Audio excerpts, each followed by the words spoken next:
اللہ الرحمن الرحیم۔ آج ایک قابل توجہ بات عرض کرنے لگا ہوں۔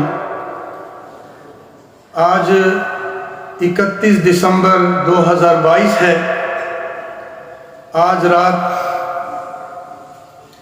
تاریخ بھی تبدیل ہو جائے گی، سال بھی تبدیل ہو جائے گا، لیکن افسوس کی بات یہ عرض کرنی ہے کہ آج رات کو لوگ سال کے بدلنے پر اور سال کے گزرنے پر جو لوگ مستیاں کریں گے وہ بتانے سے باہر ہے۔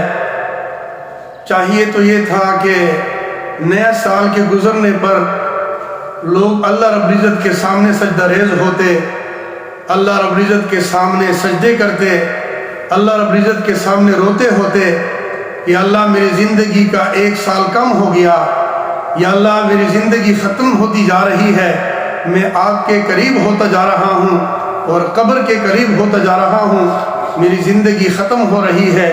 یہ تو رونے دھونے والی بات ہے۔ یا تو لوگ سالگرہ پہ خوشیاں مناتے ہیں۔ سالگرہ کا مطلب یہ ہے کہ سال ایک گر گیا آپ کی زندگی سے، اور اسی طرح سال کے ختم ہونے پر بھی سال ایک زندگی کا کم ہو جاتا ہے۔ تو یہ رونے والی بات ہے، نہ کہ خوشی کی بات ہے۔ اور اس خوشی کے موقع پر بھی لوگ اتنے خرافات کرتے ہیں، اتنی مستیاں اڑاتے ہیں۔ خاص طور پہ دبئی کے لوگ وہاں پہ عجیب پٹاخے بجاتے ہیں اور فائرنگ کرتے ہیں اور عجیب مستیاں اڑاتے ہیں۔ میرے عزیزوں، ہمارے اکابر ایسے نہیں تھے، ہمارے اکابر نے ایسا نہیں کیا۔ ہمارے اکابر تو زندگی کا ایک لمحہ قیمتی بنایا کرتے تھے۔ ہمارے اکابر اپنے ایک سیکنڈ کو قیمتی بنایا کرتے تھے۔ زندگی ہمارے اکابر نے ایسے گزاری ہے، اللہ کی یاد میں گزاری ہے، اللہ کی عبادت میں گزاری ہے۔ ہمارے اکابر ایسے گزرے ہیں کہ فرماتے ہیں، حضرت امام ابو حنیفہ رحمۃ اللہ علیہ کے بارے میں آتا ہے کہ انہوں نے 40 سالہ زندگی ایسے گزاری ہے کہ عشاء کے وضو سے انہوں نے فجر کی نماز پڑھی ہے۔ قیامت کے دن ایسے لوگ کھڑے ہوں گے، ایسی عبادت کرنے والا حضرات کھڑے ہوں گے۔ فرماتے ہیں کہ امام ابو حنیفہ رحمۃ اللہ علیہ نے ایک دفعہ کعبۃ اللہ کے اندر 2 رکعتوں میں مکمل قرآن پاک ختم کر لیا، اور فرمایا عرض کرنے لگے، اللہ رب العزت کے سامنے عرض کرنے لگے، رونے لگے، عرض کرنے لگے، یا اللہ ما عبدناک حق عبادتک وما عرفناک حق معرفتک۔ یا اللہ میں نے ایسی عبادت نہیں کی جس طرح آپ کی عبادت کا حق ہے، اور یا اللہ میں نے آپ کو ایسا نہیں پہچانا جس طرح کہ آپ کی معرفت حاصل کرنے کا حق تھا۔ یا اللہ رب العالمین، میں نے آپ کو ایسا نہیں پہچانا۔ اور میرے دوستوں، ہمارے اکابر نے ایسی زندگی گزاری ہے۔ سعید بن مسیب رحمۃ اللہ علیہ کے بارے میں آتا ہے، فرماتے ہیں پوری زندگی تکبیر اولیٰ کے ساتھ نمازیں پڑھی ہیں۔ اپنی زندگی میں وہ فرماتے ہیں کہ میں نے پوری زندگی ایسے نماز پڑھی ہے کہ اگلے بندے کی گردن مجھے نظر نہیں آئی۔ اللہ اکبر۔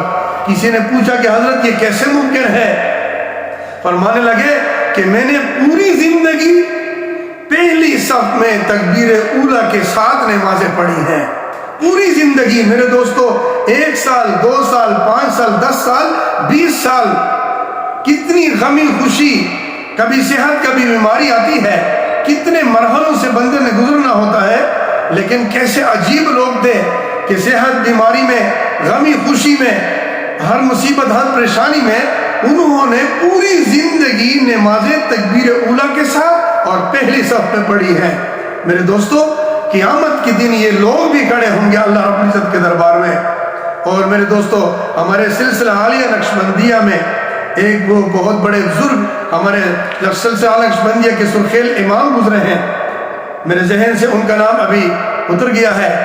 وہ فرماتے ہیں کہ اللہ رب العزت کے اپنا گواہ بنا کر عرض کرنے لگے اللہ کے سامنے کہ یا اللہ آپ کو تو پتہ ہے کہ 73 سالہ زندگی میں نے ایسے گزاری ہے کہ آپ کے نام کے علاوہ میرے دل میں کسی کا خیال نہیں آیا۔ اللہ اکبر۔ میرے دوستو، یہ قیامت کے دن یہ لوگ کھڑے ہوں گے جو اپنی زندگی کو قیمتی بنایا کرتے تھے. اپنی زندگی کا ایک ایک لمحہ اللہ کے ذکر میں، اللہ کی عبادت میں گزارا کرتے تھے. میرے دوستو، ہمیں چاہیے کہ آج رات ہم اللہ کے سامنے سجدہ ریز ہو جائیں، اللہ کے سامنے فریاد کر لیں کہ اللہ ہماری زندگی کا 1 سال کم ہو گیا، یا اللہ ہمیں معاف فرما دینا. پچھلی زندگی یا اللہ جیسے گزاری ہے اس پر یا اللہ ہم نادم شرمندہ ہیں، ہم توبہ کرتے ہیں. صلاۃ التسبیح بندہ رات کو پڑھ لے، اللہ کے سامنے دعا کر لیں کہ اللہ پچھلی زندگی کو یا اللہ معاف فرما دینا، آنے والی زندگی کو یا اللہ بہتر سے بہتر بنا دینا، اپنی عبادت والی زندگی نصیب فرما دینا. اللہ رب العزت ہم سب کو اپنی عبادت اور اپنے ذکر والی زندگی نصیب فرما دے، نیک اعمال کرنے کی توفیق نصیب فرما دے، برے اعمال سے ہم سب کی حفاظت فرما دے. وآخر دعوانا ان الحمد للہ رب العالمین.